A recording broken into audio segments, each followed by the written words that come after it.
Nesse mesmo espírito, nós vamos orar para que Deus fale conosco através da sua palavra. Agora é uma hora muito importante, todo o culto é importante, todas as partes, mas agora é um momento muito importante, onde Deus vai falar com você a palavra diretamente do trono dele ao teu coração. Se possível, feche os teus olhos, repita comigo esta oração e diga assim: Senhor Jesus, fala comigo agora, não o que eu gostaria de ouvir, mas o que eu preciso ouvir.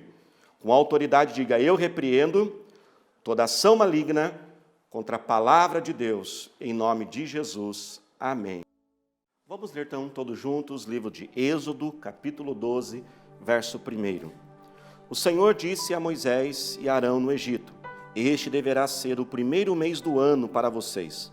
Digam a toda a comunidade de Israel que no 10º dia deste mês, todo homem deverá separar um cordeiro ou um cabrito para a sua família, um para cada casa.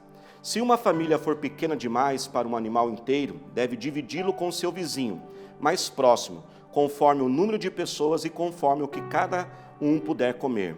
O animal escolhido será macho de 1 ano sem defeito e pode ser cordeiro ou cabrito. Guarde-no até o 14º dia do mês, quando toda a comunidade de Israel irá sacrificá-lo ao pôr do sol. Passe então um pouco do sangue nas laterais e nas vigas superiores às portas das casas nas quais vocês comerão o animal. Naquela mesma noite, comerão a carne assada no fogo, com ervas amargas e pão sem fermento. Não comam a carne crua nem cozida em água, mas assada no fogo, cabeça, pernas e vísceras. Não deixem sobrar nada até pela manhã. Caso isso aconteça, queimam o que restar. Ao comerem, estejam prontos para sair. Cinto no lugar, sandália nos pés e cajado na mão. Comam apressadamente. Esta é a Páscoa do Senhor. Agora vamos para o versículo 13. O sangue será um sinal para indicar as casas em que vocês estiverem. Quando eu vir o sangue, passarei adiante, e a praga de destruição não os atingirá quando eu ferir o Egito. Versículo 14. Esse dia será um memorial que vocês e todos os seus descendentes celebrarão como festa ao Senhor. Celebrem como decreto perpétuo. Esse texto ele fala sobre a primeira Páscoa. A primeira Páscoa aconteceu quando o povo de Israel ainda estava como escravo no Egito. Eles permaneceram por 400 anos em escravidão. E aquela escravidão se tornou insustentável, insuportável. E eles então clamaram a Deus para que Deus pudesse livrar eles daquela escravidão. Então Deus enviou um dos seus servos, o servo chamado Moisés.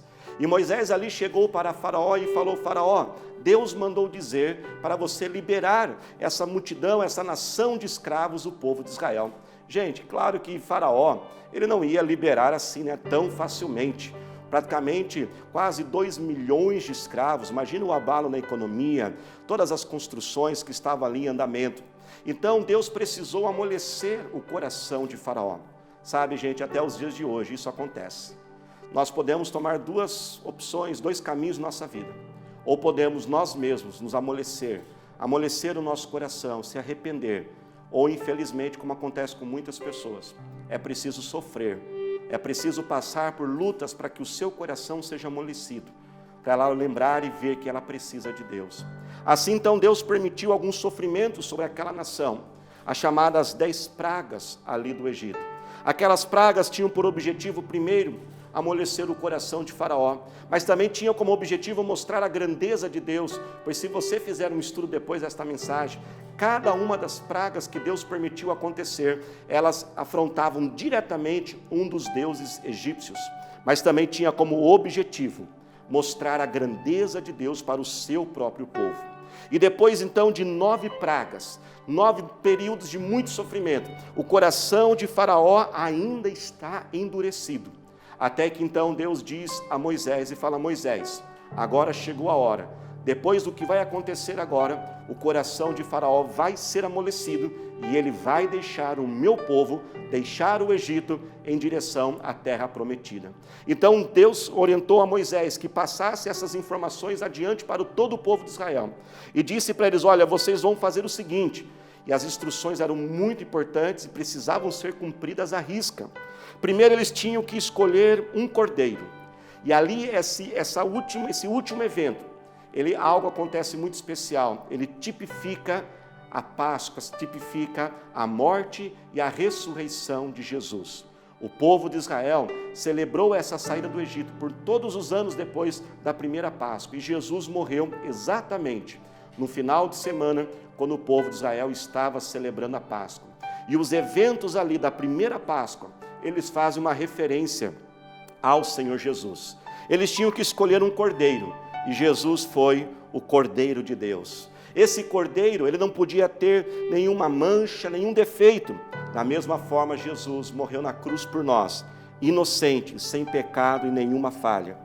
Aquele cordeiro tinha que ser escolhido no 10º dia, iria ser morto apenas no 14º dia, para que aqueles 4 dias finais a família pudesse conviver com aquele cordeiro e tivesse, de uma certa forma, um apego por aquele animal.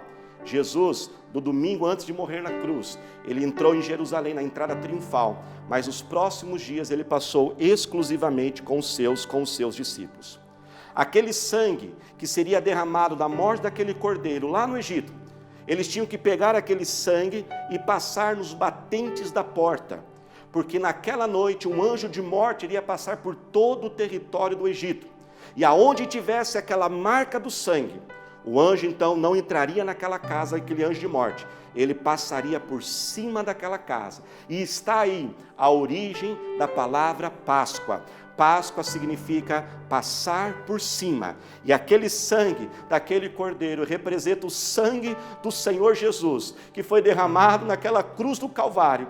A marca do sangue de Cristo, ela nos purifica, ela nos liberta, ela quebra a maldição. Quando Satanás, ele tenta nos destruir, ele tenta tocar em nossa vida, e ele vê a marca do sangue de Jesus em mim e você, ele não pode nos tocar, ele tem que passar por cima de nós, da nossa família.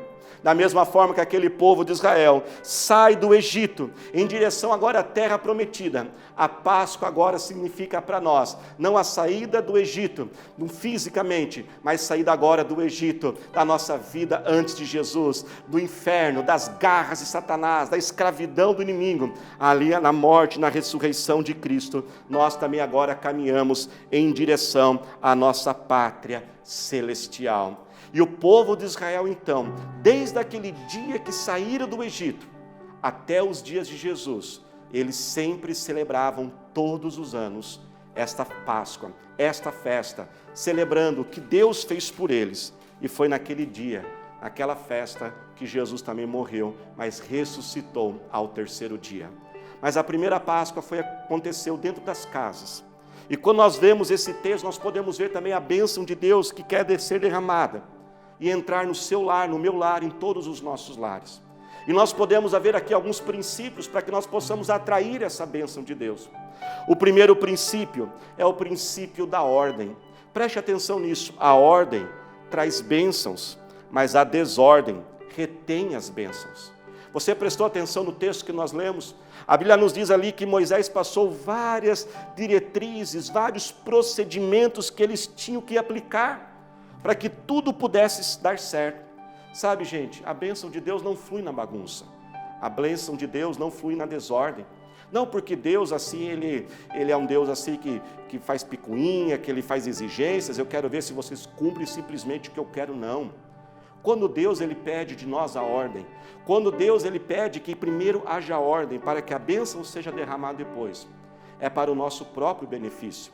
Porque se a bênção de Deus vier na desordem, ela é perdida. Se a bênção de Deus vier aonde há bagunça, nós não vamos muitas vezes nem perceber a bênção de Deus.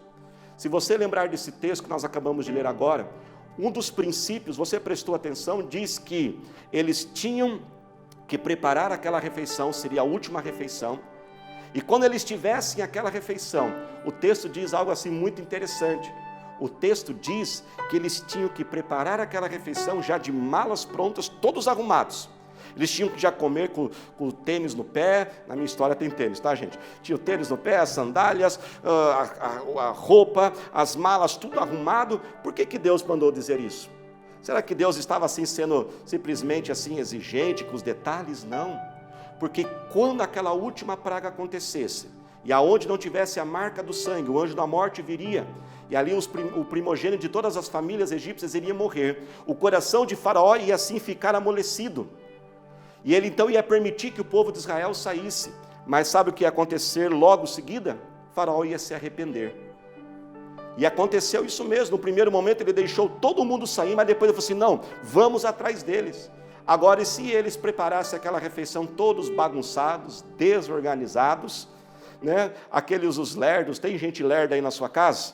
Né? E demora demais para fazer as coisas. Ou ia que acontecer? Ia demorar para sair da casa, Faraó ia desistir da ideia, então ele iria acabar perecendo.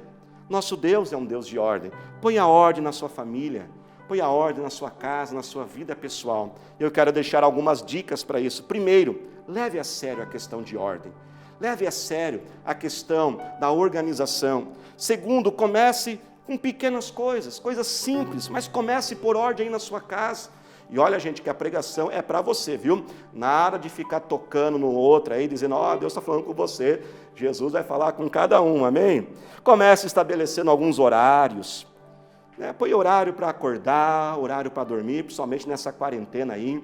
Esses dias nós ouvimos e fomos ministrados da nossa igreja, uma irmã até compartilhou um testemunho. Muita gente está fazendo home office agora, né? Mas se organize, né? Até se for preciso, ponha um uniforme. Arruma lá um cantinho, põe o uniforme, até psicologicamente a sua mente trabalha melhor, você sabia disso? Porque você está em trabalho agora. Trate as pessoas com bondade, comece com coisas simples, como eu estava dizendo, dê bom dia, dê boa noite. Nas suas finanças, comece pegando um papel, anotando tudo que você gasta. Você pode abaixar um aplicativo aí no seu celular, mas coloque tua vida em ordem. Uma outra grande verdade dessa história é que Deus direcionou aquele povo para que depois que aquela festa, aquela saída acontecesse, uma festa fosse feita todos os anos, para ser lembrado o que Deus fez, trazer a memória, para que eles profetizassem as bênçãos de Deus. Gente, vamos mudar o nosso linguajar. Estamos celebrando a Páscoa, celebramos como Jesus morreu na cruz. E como que Jesus passou por tudo que ele passou? Ele não passou reclamando, ele não passou murmurando, ele passou de uma forma serena, de uma forma calma. E é assim que você está passando essa quarentena, esse tempo difíceis? Ou você está passando aí reclamando, sendo tremendamente de um chato? Aliás, agora você pode falar para a pessoa que está do seu lado, viu? Olhe para alguém que está pertinho de você, grita para ela, diga assim, pare de ser chato. Vamos mudar a nossa linguagem. Provérbios 18, 21 diz, a língua tem o poder sobre a vida ou sobre a morte, e quem gosta de usá-la, comerá do seu fruto. Vamos ter palavras de vitória, vamos parar de ser um reclamão, vamos parar de ficar amaldiçoando a nossa própria vida. Você viu como tem gente agora amaldiçoando? Né? Todos aí talvez viram um vídeo, né? Um prefeito de uma cidade disse, olha, nessa cidade todo mundo vai pegar o coronavírus. Não, nós temos que refutar isso. Alguns já estão dizendo, este ano está perdido. Gente, misericórdia, estamos em abril ainda, como que o ano está perdido? Alguns dizem, não, vai todo mundo morrer agora. Sim, irmãos, a gente vai morrer, mas um dia, mas não vai ser agora não. Alguém está perto de você, ela dá um espirro, o que você já grita? Coronavírus. E já por causa de um espirro, ei, calma gente, é só um espirro. Tem gente que já está profetizando, não, porque eu vou engordar, nós vamos engordar uns quilos, e está amarrado em nome de Jesus, você vai emagrecer, e eu também em nome de Jesus. Tem mãe que está desesperada com essa criançada em casa, eles vão me deixar louco. Não vai deixar não, você vai ter a paz e a direção de Deus na sua vida, profetiza a bênção. Mas vão me chamar de louco, pastor? Nós somos, vamos dizer assim, um povo alienado? Não, nós vamos ser um povo de fé, e nós vamos declarar a bênção do Senhor. E nesse texto também, nós podemos ver o grande e verdadeiro significado da Páscoa, a nossa libertação. A nossa libertação agora, como disse, não é do Egito, não é de uma escravidão, de um soldado, de um faraó. A Páscoa nós celebramos a ressurreição de Cristo, a sua morte e a sua ressurreição. Porque se Jesus não tivesse ressuscitado no domingo, no terceiro dia, e simplesmente tivesse morrido na cruz, nós não poderíamos ter intimidade com Ele. Se Jesus só tivesse morrido na cruz, sim, pelo seu sangue nós teríamos a vitória, pelo seu sangue sim as maldições seriam quebradas, pelo seu sangue nós poderíamos ter aliança com Deus e vivermos a eternidade com Deus, mas a ressurreição, ela completa a obra de Jesus, porque sabe o que a ressurreição quer nos dizer? Jesus está vivo. A palavra de Deus diz, ela condena qualquer comunicação e relacionamento com os mortos. Se Jesus não tivesse ressuscitado, nós não poderíamos relacionar com Ele. E viver com Jesus, gente, não é viver um Deus assim distante, de uma religiosidade, cumprirmos tarefas, cumprirmos ali aquilo que tem que ser regras para agradar a divindade, porque se eu não agradar essa divindade, eu vou ser punido, eu preciso agradá-la para receber bênçãos. Não, Jesus não é uma religião, Jesus não é religiosidade, Jesus é um relacionamento, e porque Ele está vivo, eu posso falar com Ele, você pode falar com Ele, porque Ele está vivo, você pode ouvir a sua voz, porque Ele está vivo. Ele não é um Deus que é carregado pelos homens, mas é um Deus que nos carrega, porque Ele está vivo. Eu posso abrir o meu coração. Jesus viveu neste mundo, Jesus sofreu naquela cruz, tudo aquilo que nós sofremos. Você tem sofrido de injustiça? Ele sabe o que é a dor da injustiça.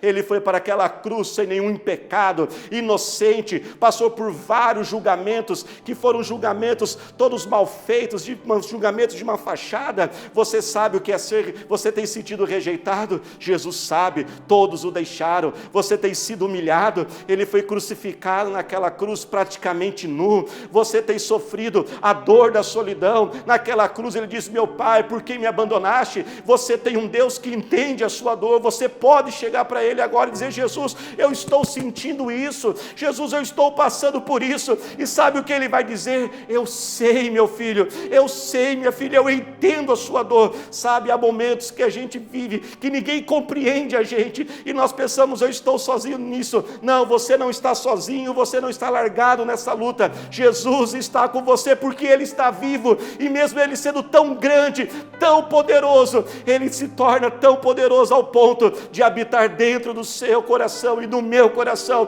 porque Ele está vivo. O poder da ressurreição é liberado, e eu quero declarar que o Espírito de ressurreição, a unção de ressurreição está sendo liberado agora na sua vida. Aquilo que está morto, Ele vai ressuscitar. Ele pode ressuscitar os teus sonhos, Ele pode ressuscitar a alegria em teu coração, Ele pode ressuscitar este casamento que você está pensando, dizendo: ele não tem jeito. Ele pode ressuscitar a tua vida profissional neste ano, Ele pode ressuscitar as tuas finanças. Lá no livro de João, capítulo 11, verso 25, Jesus declarou: eu sou a ressurreição e a vida. Aquele que crê em mim, ainda que esteja morto, poderá voltar a viver novamente.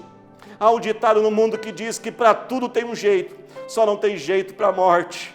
Bem, esse ditado, ele não é válido para nós, porque até na morte Jesus deu um jeito.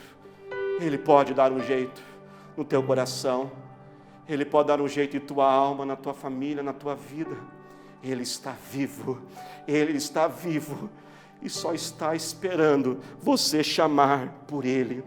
Ele cuida de mim, Ele cuida de cada um de nós, e Ele pode fazer muito mais do que nós podemos esperar. Efésios 3:20 diz: ora, o meu Deus, de acordo com o seu poder que habita em nós, é poderoso para fazer infinitamente mais do que eu posso pedir ou sequer imaginar. Deus está no controle. Pode parecer às vezes uma frase que nós temos ouvido muitos nesses dias, mas nós temos que tomar posse dela sim, pela fé. Deus estava cuidando daquele povo. Muitas vezes no momento que a gente passa por algo, a gente não consegue entender, mas lá na frente nós vamos entender.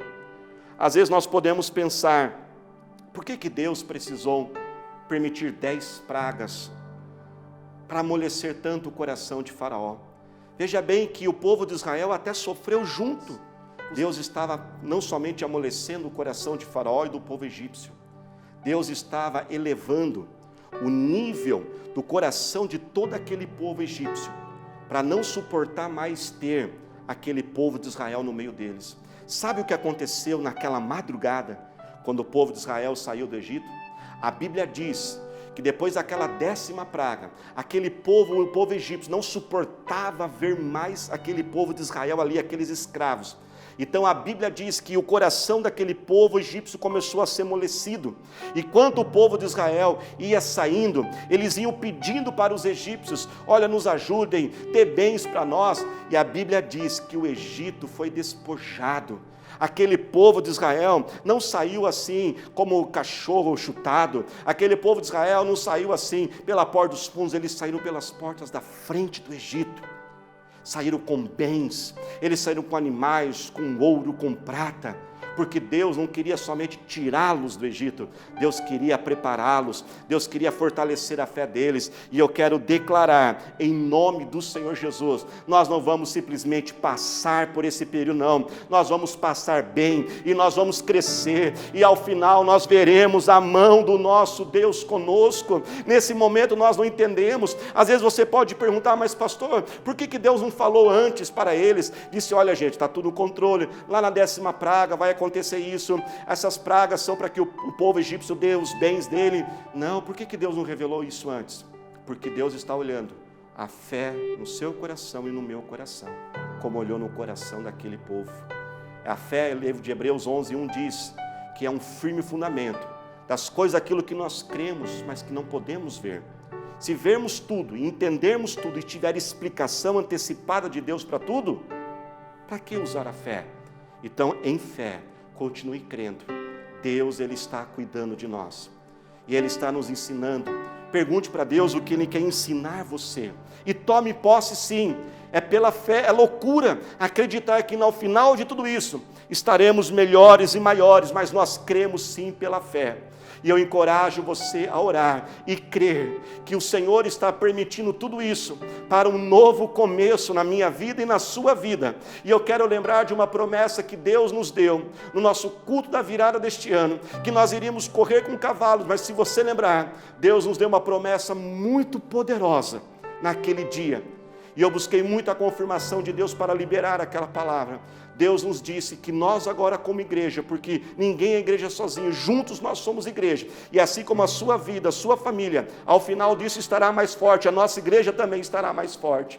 E Deus nos deu aquela palavra dizendo que a nossa igreja só estava apenas começando. E olha que nós já estamos comemorando muitos anos esse ano, mas nós declaramos que ela está somente começando, perde tudo aquilo que Deus vai fazer nas nossas vidas. Sabe o que aconteceu no dia daquela Páscoa? O texto diz que Deus mudou o calendário. Quando aquela Páscoa foi celebrada, Deus então disse para Moisés: Moisés, diga ao povo que a partir de agora é o 1º mês. O ano está começando agora, Moisés. Deus mudou todo o calendário, porque aquele evento era muito importante. E eu quero declarar que esse período não vai ser fim, não. Vai ser o começo de novos sonhos, o começo de novos projetos, de novas habilidades, de nova unção, de novas características que Deus vai derramar sobre nós, novo poder que Deus vai derramar sobre você, sobre a família, sobre a sua casa e sobre a nossa igreja. Eu declaro em nome do Senhor Jesus, estamos apenas começando, estamos apenas iniciando ainda a viver tudo aquilo que Deus tem por nós. Por isso eu te encorajo agora, porque nós estamos em culto. Se você puder, se coloque de pé, aí aonde você está. Se talvez você está escutando essa mensagem dentro do seu carro, se você puder, pare ele agora por um minuto, e nós vamos orar agora ao Senhor, e nós vamos clamar a unção de Deus, assim como aquela primeira Páscoa, ali ela foi celebrada dentro dos lares, o anjo da morte não entrou, porque havia a marca de Cristo, enquanto ao redor era trevas, dentro daqueles lares havia luz, e nós vamos declarar a luz em nossos lares, a proteção de Deus está sobre nós. Por isso comece a clamar agora ao Senhor. Pai, nós oramos a Ti, Senhor. Pai, eu te peço, põe ordem nesta família, Senhor.